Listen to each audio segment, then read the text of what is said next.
Hello అండి, ఈ రోజు మనము కాకినాడ దగ్గరలో ఉండే జగన్నాథపురం దగ్గరలో కొవ్వూరు అనే ఒక చిన్న ఊరు ఉందన్నమాట. అక్కడ వారాహి అమ్మవారి టెంపుల్ ఒకటి రీసెంట్ గా కట్టారు అండ్ చాలా పవర్ఫుల్ అని అంటున్నారు. సో దాని విశేషాలు ఏంటో తెలుసుకుందాము.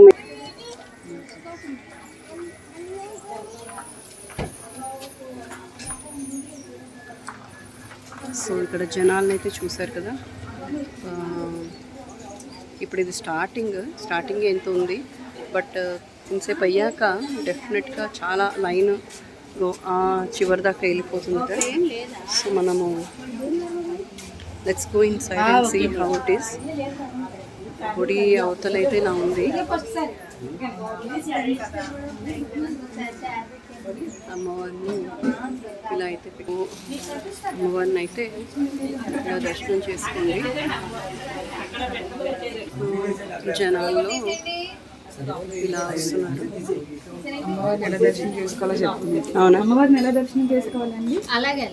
అలా వెళ్ళి అద్దంలో దర్శనం చేసుకొని అప్పుడు అమ్మవారి దర్శనం చేసుకోవాలి. అంటే ఇక్కడ అద్దం పెట్టారు కదా, అందులో చూడాలి.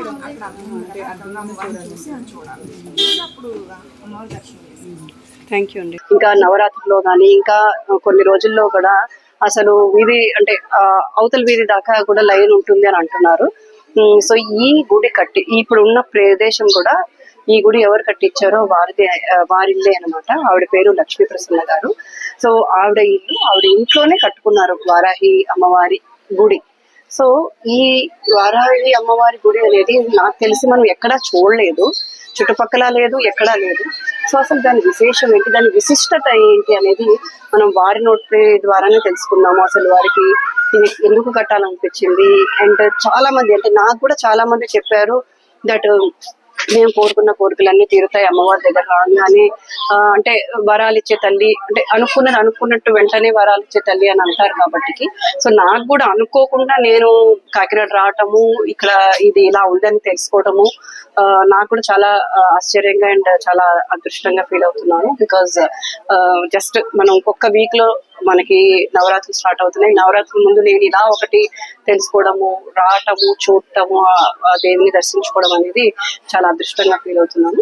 సో ఆవిడనే కలిసేసి మనం మరికొన్ని విశేషాలు ఏంటో ఆవిడ ద్వారానే తెలుసుకున్నాం. ఇందాక మనం మాట్లాడుకున్న లక్ష్మీ ప్రసన్న గారు ఈవిడే. సో నమస్కారం అమ్మా. నమస్తే. సో అసలు అంటే ఈ వారాహి అమ్మవారి గుడి కట్టాలని అసలు దాని వెనకాల అసలు మీకు ఎలా అనిపించింది? తర్వాత మీరు చిన్నప్పటి నుంచి ఇక్కడే ఉంటారా, ఇదే ఊరా? ఆ విశేషాలు ఏమన్నా కొంచెం చెప్పగలుగుతారా ప్లీజ్? ఖచ్చితంగా అమ్మ చెప్తాను. నేనైతే చిన్నప్పటి నుంచి అందరూ పుట్టి పెరిగిన ఊరు ఇదని అనుకుంటున్నారు చాలా మంది. చాలా మంది మెసేజ్ కూడా అదే పెడుతున్నారు, పుట్టి పెరిగిన ఊర్లో మీరు ఎంత ఎలా చేయడం మంచి విషయం అని పెడుతున్నారు. బట్ నేను పుట్టి పెరిగిన ఊరు ఇది కాదండి. కానీ మా నానమ్మ ఇల్లు ఇదే. అంటే మా అమ్మ అత్తోరి ఇల్లు ఇది, అంటే మా నానమ్మ వాళ్ళ ఇల్లు. నేను పెరిగిందంతా కూడా అమ్మమ్మ దగ్గర పెరిగాను. అది ద్రాక్షారామ దగ్గర ఒక చిన్న పల్లెటూరు, ఐతుపూడి అనే ఒక గ్రామం. అక్కడ కేజీహెచ్ మెరకన కొంకిడి మెరకన గ్రామం ఉంటది. అక్కడ నేను పెరిగాను చిన్నప్పటి నుండి కూడా. మా అమ్మగారు చిన్నప్పుడు చనిపోయారు, నాకు తెలియదు యాక్చువల్ గా. నాకు అసలు ఆమె రూపం కూడా నాకు తెలియదు. అన్నయ్యని నన్ను కూడా అమ్మమ్మే పెంచిందండి. అమ్మ పెంచింది. అమ్మమ్మ తాతయ్య పెంచారు. మా తాతయ్య గారు కూడా బాగా పేరండి అక్కడ. ఆ భజనలు అవి చేస్తారు, రామ భజనలు ఇవన్నీ ఎక్కువ. కీర్తనలు గాని రాముడికి కూడా చాలా సేవ చేశారనమాట మా తాతయ్య గారు. అదే మాకు వచ్చిందేమో అనిపిస్తుంది, వారి ఆశీస్సులు. తర్వాత ఇక్కడ కూడా మా తాతయ్య గారు ఉన్నారు, మా నాన్నగారు తాతయ్య గారు. ఆయన కూడా మంచి బాగా ఉండేవారండి.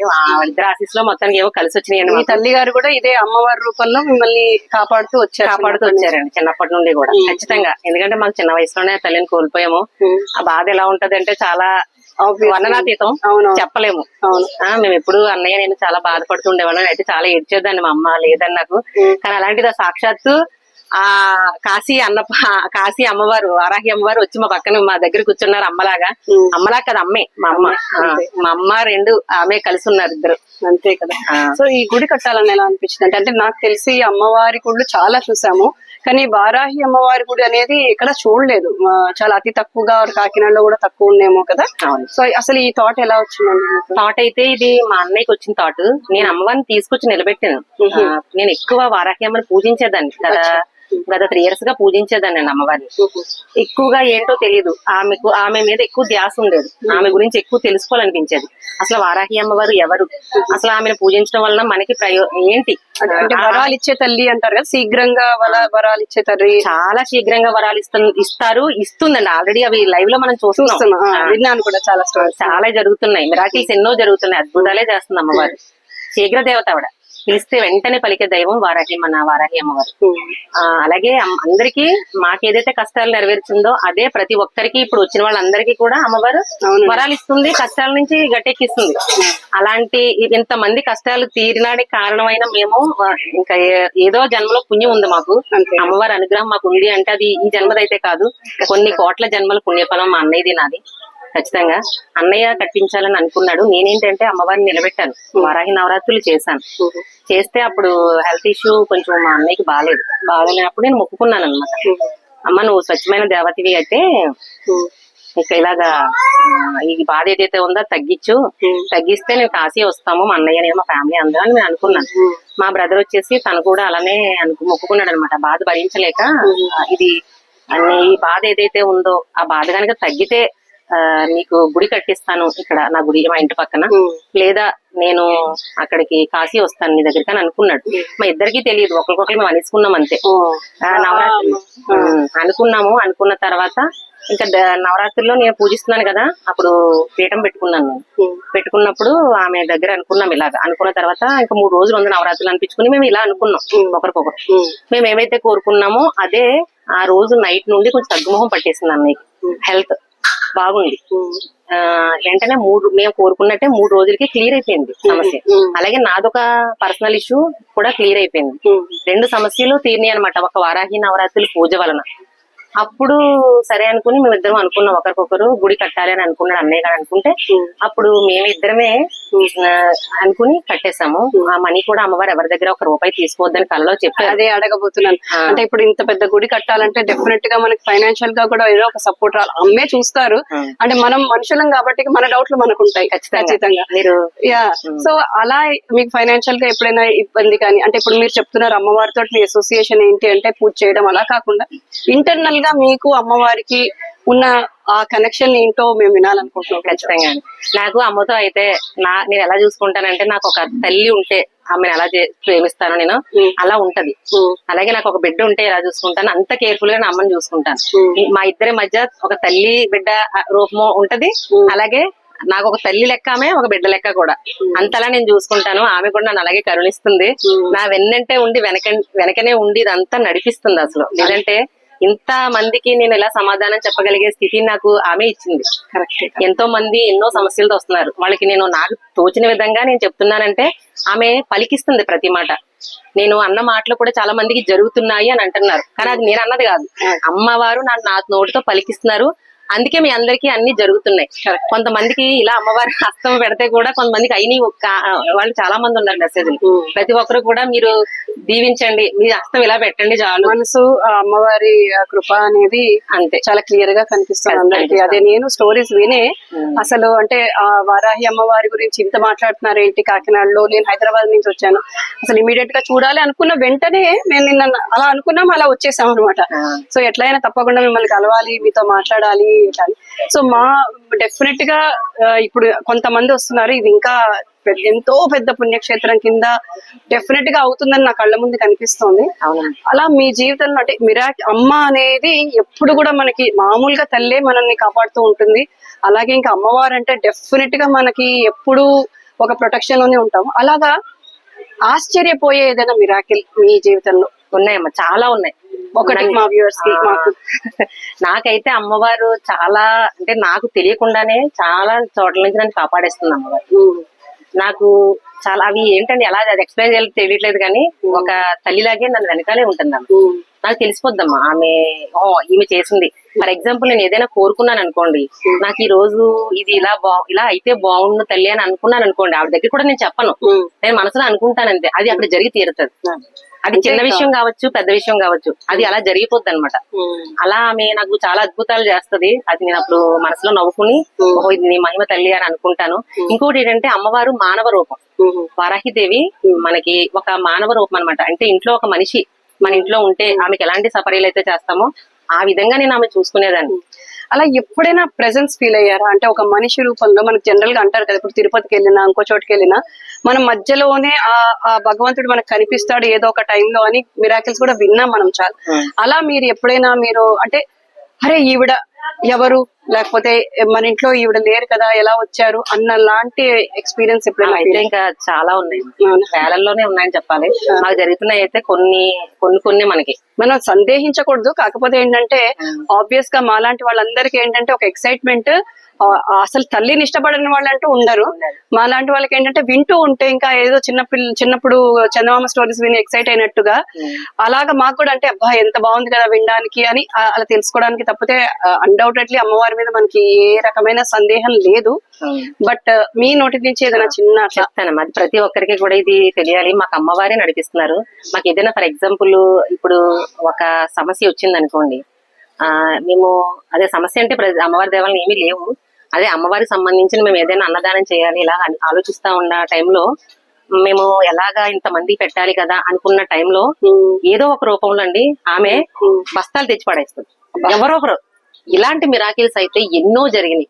అమ్మ అంతకు మించి ఇంకేం చెప్పండి. మేము ఆలోచిస్తూ ఉంటాం, అబ్బాయి ఈ రోజు ఒక 2000 పైన 2500 మంది వస్తారు, వీళ్ళందరికీ అన్నదానం ఎలా తల్లి అనుకున్న సమయాన ఒక 2 minutes కూడా పట్టదండి. ఎవరో ఒకరు భక్తులు తెచ్చేసి బస్తాలు ఎలా తెచ్చేస్తారండి, అలా వేసేస్తూ ఉంటారు. అమ్మ ఇంకంతగా అంతే ఒళ్ళు గొగ్గురు పొరుస్తుంది అవి మేము చూసేటప్పటికి. మాకే ఆశ్చర్యం అనిపిస్తుంది అనమాట. ఎవరో ఒకరు ఏదో ఒక అన్నదానం మేము ఇలాగ అన్నదానం చేద్దాం అనుకుంటామండి, బస్తాలు ఇవ్వండి అండేస్తారు. ఆమె తెచ్చేస్తుంది, మీరు చేయండి రా, మీరు చేయండి నేను ఉన్నాను మీ వెనకాల అని తెచ్చేస్తుంది అనమాట. అలాంటివి అయితే ఎన్నో జరిగింది. థ్యాంక్ యూ సో మచ్ అండి.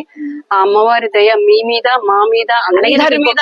చిన్న విషయం, చాలా మంది ఇంకోటి కామెంట్ చేస్తున్నారు, నీకు చిన్న వయసులో భక్తి రావడానికి గల కారణం ఏంటి అని అంటున్నారు. నేను చిన్నప్పటి నుంచి చాలా ఎక్కువ పూజలు చేశాను, చాలా అమ్మవారినే కాదు చాలా దేవుళ్ళని పూజించాను, చాలా టెంపుల్స్ కి తిరిగాను. ఒకప్పుడు నేను ఏంటంటే వెతికి గుళ్ళకి వెళ్ళేదాన్ని, చాలా గుళ్ళకి తిరిగేదాన్ని.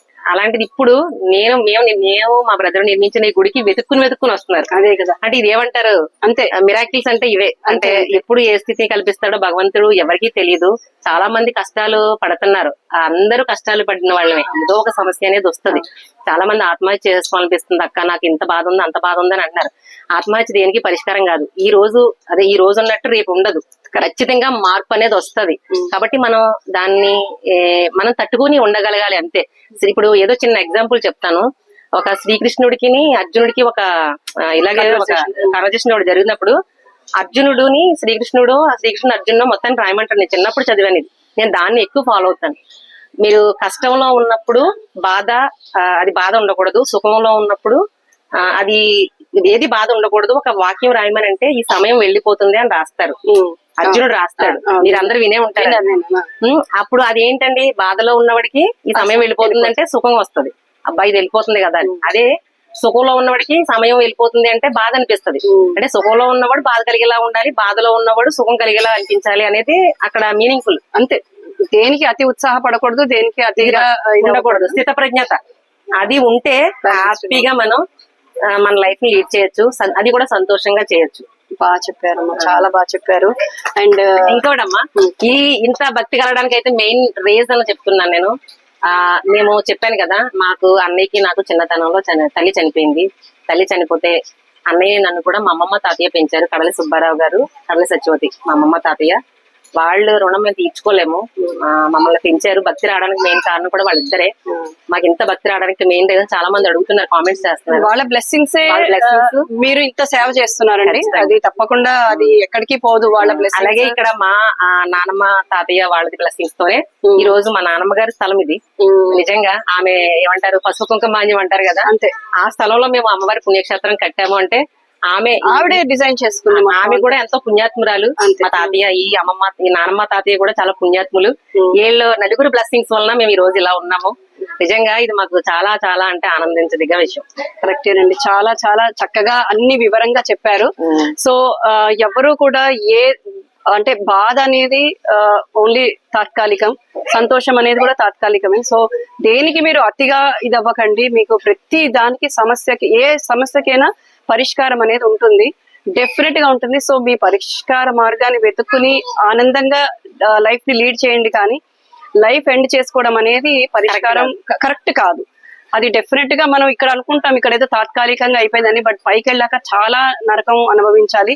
ఇది చాలా చక్కని టాపిక్ తీసారమ్మా ఇవాళ రేపు. ఎందుకంటే చిన్న చిన్న పిల్లలు కూడా అబ్బా నాకేమి అంటే ఇది అవ్వట్లేదు అది అవ్వట్లేదు అని తొందరగా గివ్ అప్ చేసేస్తున్నారు. అసలు వాళ్ళ లైఫ్ లో ఏం చూసారా అనిపిస్తుంది అసలు. బట్ మీరు అంటే ఆ అమ్మవారు ఇంకో విషయం అమ్మా, చిన్న పిల్లలే కాదు చాలా వయసులో పెద్దవాళ్ళు కూడా పిల్లల వలన బాధింపబడ్డ వాళ్ళు చాలా మంది వస్తున్నారు నా దగ్గరికి. వాళ్ళు ఎలా తెలుసా, నా కోసం మంచి స్టేజ్ లో ఉన్న వాళ్ళందరూ కూడా మంచి ఫైనాన్షియల్ గా గానీ జాబ్స్ పరంగా గానీ మంచి స్టేజ్ లో ఉన్న వాళ్ళు కూడా ఈ రోజు ఒక 1 hour వెయిట్ చేసి మాట్లాడి వెళ్తున్నారు.